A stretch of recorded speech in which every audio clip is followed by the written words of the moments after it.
Hay crímenes que marcan la historia de un país para siempre.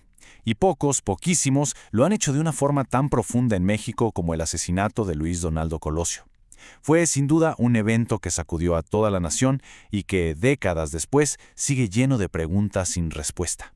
A ver, vámonos a Lomas Taurinas, una colonia popular en Tijuana. Es el 23 de marzo de 1994. Imagínense la escena. Es un mitin de campaña, ¿sí? Pero se siente más como una fiesta, como un carnaval. Hay música, gente celebrando, cerca de 4,000 personas están ahí, reunidas para escuchar al hombre que para muchos de verdad representaba una promesa de cambio. Y entonces, a las 5:12 de la tarde, en medio de la música y los aplausos, se escucha un disparo. Y segundos después, otro. En un solo instante, la esperanza se transformó en pánico. Los gritos de repente ahogaron la música. Entre empujones y gritos, el cuerpo del candidato fue levantado del suelo mientras la multitud, totalmente confundida, corría sin rumbo.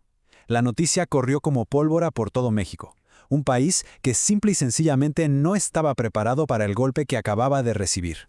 Pero, para entender la magnitud de lo que se perdió ese día, primero tenemos que entender quién era el hombre en el centro de toda esta tragedia. ¿Y por qué lo mataron? Estas son las preguntas que han perseguido a México por más de 30 años. Miren, es que Luis Donaldo Colosio no era solo un político más. Para muchísima gente, él encarnaba la posibilidad real de reformar un sistema que llevaba décadas dominado por un solo partido, el PRI. Originario de Sonora, Colosio tuvo una carrera rapidísima dentro del Partido Revolucionario Institucional, el PRI, el partido que había gobernado México sin interrupciones por más de 60 años. Se ganó una reputación de ser inteligente, muy trabajador y sobre todo cercano a la gente, algo que la verdad era poco común en la clase política de la época. Esta frase resume perfectamente su filosofía, una visión que se forjó en las calles de su pueblo y en sus viajes por los rincones más pobres de México cuando era secretario de Desarrollo Social. Él creía que la política debía tener, ante todo, un rostro humano. Ahora, veamos el contexto, porque el año 1994 fue increíblemente tenso. Apenas empezando, el 1 de enero, estalló el levantamiento armado del EZLN en Chiapas, que sacudió al país. El PRI llegaba a las elecciones muy desgastado y la sociedad, pues, exige un cambio real. Justo en el aniversario del PRI, frente a toda la cúpula del poder, incluido el presidente Carlos Salinas, todos esperaban un discurso de unidad, lo de siempre. Pero no, Colosio sorprendió a todo el mundo. Estas palabras fueron una crítica directa, durísima, al sistema que él mismo representaba. Para muchos fue un acto de valentía que despertó una esperanza inmensa. Para otros, dentro del poder, fue visto como una traición. Bueno, después de los disparos en Lomas Taurinas, la atención se centró de inmediato en el hombre que fue capturado ahí mismo, en la escena del crimen. Él es Mario Aburto. La propia multitud lo detuvo y lo entregó a las autoridades. Y en cuestión de horas, ya teníamos una versión oficial. Aburto había confesado ser el único autor del crimen, un asesino solitario que actuó por cuenta propia. Pero casi inmediatamente empezaron a surgir las dudas, y es que la diferencia física entre el hombre que arrestaron en la escena y el que presentaron a la prensa días después era notable. Esto alimentó una de las teorías de conspiración más persistentes, que al verdadero Aburto lo cambiaron. Y la investigación oficial solo hizo que la desconfianza creciera. El primer fiscal habló de un complot, pero luego, inexplicablemente, se retractó. A lo largo de 6 años pasaron 4 fiscales distintos por el caso y todos llegaron a la misma conclusión oficial, pero la verdad no lograron convencer a la opinión pública.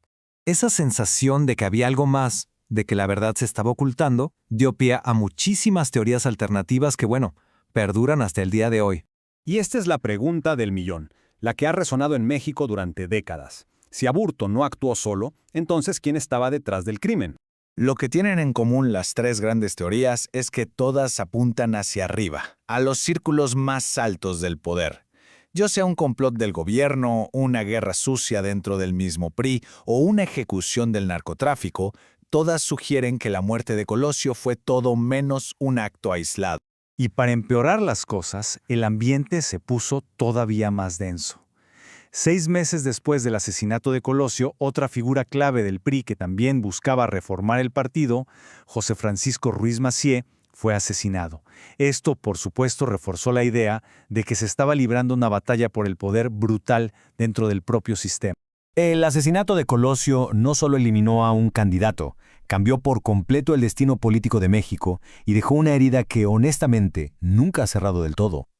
En una decisión de emergencia, el PRI nombró a Ernesto Zedillo, un hombre con un perfil mucho más técnico y menos carismático. Ganó las elecciones, sí, pero heredó un país en shock, que además muy pronto se hundiría en la crisis económica que conocemos como el error de diciembre. Han pasado más de 30 años, más de 3 décadas, y a pesar de todo ese tiempo, el caso sigue siendo un símbolo poderosísimo de impunidad y de las grandes preguntas sin resolver en la historia moderna de México. Su figura ya ha trascendido la política. Ya no se le recuerda tanto como el candidato del PRI, sino como la encarnación de una oportunidad perdida, la voz de un cambio que simplemente no alcanzó a llegar. Y esa es la pregunta que queda flotando, ¿no? No se trata de idealizarlo, sino de reconocer que su muerte marcó un antes y un después, dejando al país con la eterna duda de lo que pudo haber sido.